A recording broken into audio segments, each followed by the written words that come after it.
I got so much motherfucking design on right now. Assalamualaikum warahmatullahi wabarakatuh. Saya Dwi Romanjani dari kelas Ekonomi Syariah 6 NIM 223060. Di sini saya akan membuat video untuk memenuhi tugas UAS saya dengan materi yang pertama, yaitu tentang kurva pergerakan harga dari mekanisme pasar. Dan yang kedua adalah pandangan Islam terhadap intervensi pasar. Yang pertama saya akan menjelaskan tentang kurva di samping, dan di dalam kurva ini terdapat 9 titik. Titik yang pertama yaitu titik Y. Ketika supply turun dan demand naik, maka harga akan naik. Titik T, jika supply tetap dan demand naik, maka harga akan naik. Titik U, ketika supply naik dan demand naik, maka harga akan naik. Titik Y, jika supply naik dan demand tetap, maka harga akan turun. Ketika W, ketika supply naik dan demand turun, maka harga akan turun. Titik X, ketika supply tetap dan demand turun, maka harga akan turun. Titik R, ketika supply turun dan demand tetap, maka harga akan naik. Titik E, ketika supply tetap dan demand tetap, maka harga akan tetap. Titik Q, ketika supply turun dan demand tetap, maka harga akan naik.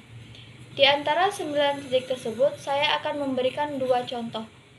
Contoh yang pertama yaitu titik Y. Ketika supply turun, demand naik, maka harga akan naik. Contohnya, situasi di mana sebuah toko roti terkenal secara tiba-tiba mengalami masalah dengan produksi rotinya. Misalnya, mereka menghadapi masalah dengan mesin yang mengakibatkan produksi roti menjadi terbatas. Sementara itu, secara bersamaan terdapat peningkatan minat dan permintaan masyarakat terhadap roti dari toko tersebut. Akibatnya, kondisi pasokan roti menjadi terbatas sementara permintaan tetap tinggi. Yang kedua, yaitu titik W. Ketika supply naik dan demand turun, maka harga akan turun.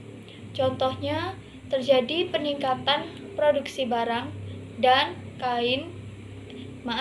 Contohnya, terjadi peningkatan produksi benang dan kain yang menyebabkan pasokan menjadi lebih melimpah. Sementara itu, permintaan akan pakaian dan produksi tekstil menurun karena faktor-faktor seperti perubahan tren, fashion, atau pelambatan ekonomi. Dalam situasi ini, peningkatan pasokan dan penurunan permintaan akan menyebabkan harga produk tekstil menurun. Baiklah, selanjutnya saya akan menjelaskan tentang pandangan Islam terhadap intervensi pasar. Pandangan Islam terhadap intervensi pasar dapat bervariasi tergantung interpretasi dan perspektif yang diambil oleh para ulama dan ekonomi Islam. Ada beberapa pendekatan yang umumnya dibahas dalam konteks ini. 1. Prinsip kebebasan pasar. Islam menghargai prinsip-prinsip kebebasan pasar dan mendukung perdagangan dan kegiatan ekonomi yang adil dan saling menguntungkan antara pihak-pihak yang terlibat. Dalam pandangan ini, intervensi pasar oleh pemerintah harus dibatasi dan dilakukan hanya untuk memastikan keadilan, melindungi hak-hak individu, dan mencegah praktik yang merugikan masyarakat. 2. Perlindungan konsumen dan keadilan. Islam mendorong perlindungan konsumen dan keadilan dalam perdagangan. Intervensi pasar dapat dilakukan untuk mencegah penipuan, monopoli, manipulasi harga, dan praktek ekonomi yang tidak etis. Pemerintah dapat berperan dalam menetapkan undang-undang dan regulasi yang melindungi hak-hak konsumen dan memastikan keadilan dalam perdagangan. Ketiga, prinsip redistribusi kekayaan. Islam menekankan pentingnya redistribusi kekayaan untuk mengurangi kesenjangan sosial dan mendorong keadilan sosial. Intervensi pasar dapat diterapkan untuk mencapai tujuan ini melalui sistem perpajakan yang adil, pengeluaran publik yang tepat, dan program-program sosial yang bertujuan untuk mengurangi kesenjangan ekonomi antara individu dan kelompok. Keempat, larangan riba dan spekulasi. Islam melarang praktik riba atau bunga dan spekulasi yang merugikan masyarakat. Intervensi pasar dapat diterapkan untuk memastikan bahwa transaksi keuangan dan investasi berlangsung sesuai dengan prinsip-prinsip syariah yang melarang riba dan spekulasi yang merugikan.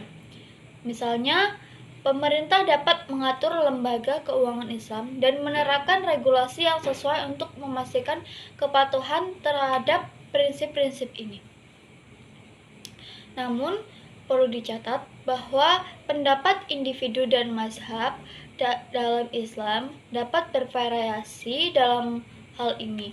Beberapa ulama dan ekonomi Islam mungkin berpendapat bahwa intervensi pasar harus lebih terbatas, sementara yang lain mungkin lebih mendukung campur tangan yang lebih aktif dari pemerintah dalam ekonomi. Oleh karena itu, pandangan Islam terhadap intervensi pasar dapat mencakup spektrum pendapat yang luas. Baiklah, mungkin itu saja penjelasan dari saya mengenai kurva pergerakan harga dari mekanisme pasar dan pandangan Islam terhadap intervensi pasar. Semoga bisa dipahami. Lebihnya kurang dan lebihnya saya mohon maaf. Oke, terima kasih. Wassalamualaikum warahmatullahi wabarakatuh.